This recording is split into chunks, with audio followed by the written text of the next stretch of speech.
അച്ഛൻ്റെ chicken fry വൈറലായപ്പോൾ ഞാൻ തീരുമാനിച്ചതാണ് വേറൊരു റെസിപ്പി കൂടി ഷെയർ ചെയ്യാന്നുള്ളത്. അതാണ് അച്ഛൻ്റെ നെക്സ്റ്റ് ഐറ്റം ചിക്കൻ ചുക്ക. അപ്പോൾ ഇതെങ്ങനെ പ്രിപ്പയർ ചെയ്യുന്നതെന്ന് വെച്ചാൽ ആദ്യം 2 സവാള കുനുകുനാ അരിഞ്ഞ് നമുക്കൊന്ന് ഫ്രൈ ചെയ്തെടുക്കാം കേട്ടോ. അതിനുശേഷം നമ്മൾ എന്ത് ചെയ്യണം, മാറ്റി വെച്ച ചിക്കനിലോട്ട് കുറച്ച് പൊടികൾ ആഡ് ചെയ്തിട്ട് മാറ്റി വയ്ക്കണം. അതായത് മഞ്ഞൾപ്പൊടി, മുളക് പൊടി, കാശ്മീരി മുളക് പൊടി, ഗരം മസാല, മല്ലിപ്പൊടി, അങ്ങനെ കുറച്ച് ഐറ്റംസ്, ഉപ്പ്, തൈര്, വിനേഗർ, ഇതെല്ലാം മിക്സ് ചെയ്തൊന്ന് മാറ്റി വയ്ക്കുക. ആ സമയത്ത് നമ്മൾ ചട്ടിയിൽ എന്ത് ചെയ്യണം, വെളുത്തുള്ളിയും ഇഞ്ചിയും പേസ്റ്റ് ആക്കിയത് നല്ല രീതിയിൽ വഴറ്റിയെടുക്കുക. കൂടെ തന്നെ 4 പച്ചമുളക് കീറിയതും കറിവേപ്പിലയും കൂടി ആഡ് ചെയ്ത് കൊടുക്കുക. അതിനുശേഷം അത് നന്നായിട്ട് വഴണ്ടി വന്നതിന് ശേഷം കുറച്ച് മുളക് പൊടി ആവശ്യത്തിനനുസരിച്ച് നിങ്ങൾക്ക് ചേർക്കാം കേട്ടോ. അതിനുശേഷം കുറച്ച് മല്ലിപ്പൊടിയും കൂടി ആഡ് ചെയ്തിട്ട് പച്ചമണം മാറുന്നത് വരെ നല്ല രീതിയിൽ ഇളക്കുക. ആ പച്ചമണം ഒന്ന് മാറിയെന്ന് മനസ്സിലാക്കി കഴിഞ്ഞാൽ 2 തക്കാളി കുനുകുന അരിഞ്ഞ് അതും കൂടി നമുക്കൊന്ന് ചേർത്ത് കൊടുക്കാം കേട്ടോ.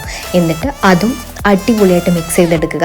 അതിനുശേഷം നമുക്ക് മാറ്റി വെച്ചിട്ടുള്ള ചിക്കൻ ഇതിലോട്ട് ഇട്ട് കൊടുക്കുക. അതും നന്നായിട്ട് ഇളക്കി യോജിപ്പിക്കണം കേട്ടോ. അതിൻ്റെ ഫ്ലേവേഴ്സും കാര്യങ്ങളൊക്കെ നമ്മുടെ ചിക്കനിലോട്ട് അങ്ങനെ കിട്ടണം. അതിന് വേണ്ടിയിട്ട് നമ്മൾ നന്നായിട്ടൊന്ന് നല്ല രീതിയിൽ മിക്സ് ചെയ്ത് ഇളക്കിയെടുക്കണം കേട്ടോ. വേവുന്നത് വരെ ഇളക്കിയെടുക്കുക. അതിനുശേഷം കുറച്ച് ഇത്തിരി വെള്ളം, ഒരുപാട് വെള്ളം ആഡ് ചെയ്യേണ്ട, ഒരു ഇത്തിരി വെള്ളം കൂടി ആഡ് ചെയ്തിട്ട് ഉപ്പൊക്കെ പാകമായോ എന്നൊക്കെ നിങ്ങളൊന്ന് ടെസ്റ്റ് ചെയ്ത് നോക്കുക നിങ്ങളുടെ ഇഷ്ടത്തിനനുസരിച്ച്. അങ്ങനെ ഉപ്പൊക്കെ ഓക്കെ ആണെന്നുണ്ടെങ്കിൽ ഒന്ന് അടച്ച് വെക്കുക കേട്ടോ. അതിനുശേഷം അടച്ച് വെച്ച് ഒരു 5 മിനിറ്റിന് ശേഷം തുറന്നിട്ട് നമുക്ക് മാറ്റി വെച്ചിട്ടുള്ള ഫ്രൈ ചെയ്ത സവോള ഉണ്ടല്ലോ, അത് കൈകൊണ്ട് നന്നായിട്ട് പൊടിച്ചെടുക്കുക. ആ പൊടിച്ചെടുത്ത ആ സവോള ഫ്രൈ ഇതിലേക്ക് ഒന്ന് മിക്സ് ചെയ്ത് കൊടുക്കുക.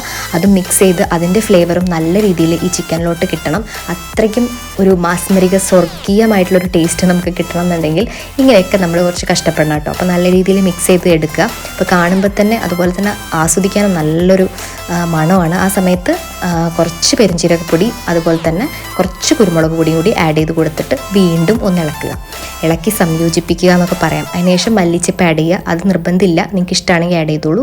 Chicken chukka ready.